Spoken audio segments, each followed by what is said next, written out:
This is a film that has a good heart.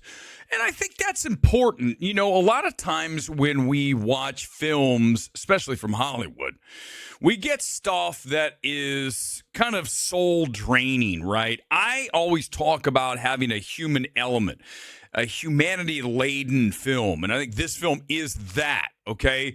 So that's always something that I'm going to gravitate towards.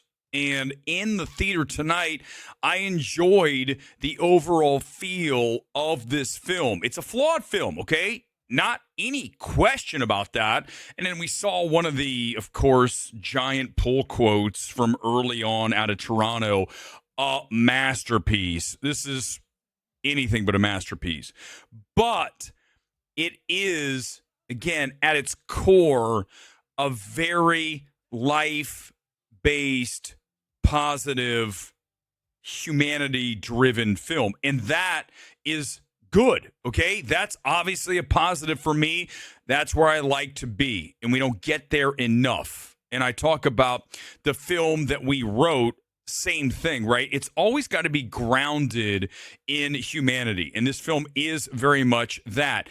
Now, it plays like a version of the Wonder Years. Remember that show? I mean, Flanagan's a Gen Xer. I'm a Gen Xer. Of course, the narration, you've got that here. You've got going back in time. This is told in 3 acts going backward, right? Act 3, 2, and 1 in the life of Tom Hiddleston. I don't want to give away too much of this, but it's very ambitious, okay? And I think that at times it tries too hard to be this comfort food, right? And the problem with comfort food is it is comforting. It makes you feel good. But when you peel back the layers and you start to really look at the ingredients, often you say, this isn't quite as great as I'm making it be in my mind. And I think that's the danger with this film. If you allow it to kind of manipulate you, you might end up somewhere where I don't think the film gets to. Okay? I don't believe it earns it, right? We talk about that a lot. You have to earn it. This film does not earn that. It comes close. I think it's tangential to earning something, but it is a very ambitious film and a story that is a short story from King, adapted again by Flanagan, and he's worked with King material with Dr. Sleep, and I think he's doing the Amazon adaptation of The Two Towers or The Dark Tower, whatever the hell that thing is, right? You know, the Stephen King thing. So he's familiar with King's work, and he knows how to shape it. But again, if the story is flawed and it's not as perfectly assembled as it needs to be, it feels like there are moments here that have just that spark of greatness, but doesn't quite envelop everything. And the best films are able to do that. You start with and you build, and then it all kind of wraps, and then you end up with this full, complete, great film. And here we only get kind of bits and pieces. I think Act 2 is the weakest here. You have Hiddleston doing his dance that seems like an hour. I mean, it's way too long. And that really feels forced, right? When you're forcing emotions, you get into that schmaltzy territory, right?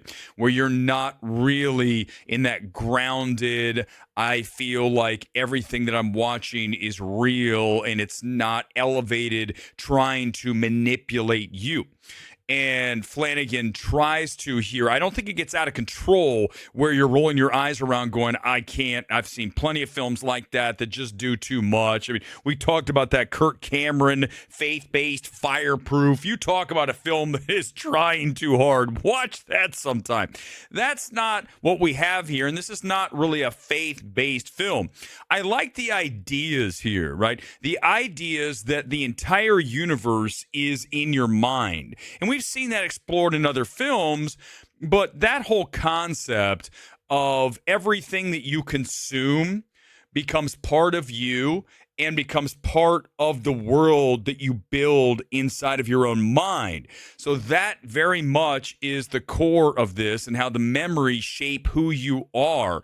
But again, everything I'm saying sounds like grandiose, and my God, this has to be, as you saw in the quote, a masterpiece. And the problem is it doesn't get there, even though what I'm talking about sounds like something that should, because of that level of difficulty here. It doesn't manage to reach that. And I think, listen, no fault to Flanagan. I think he tries his best here.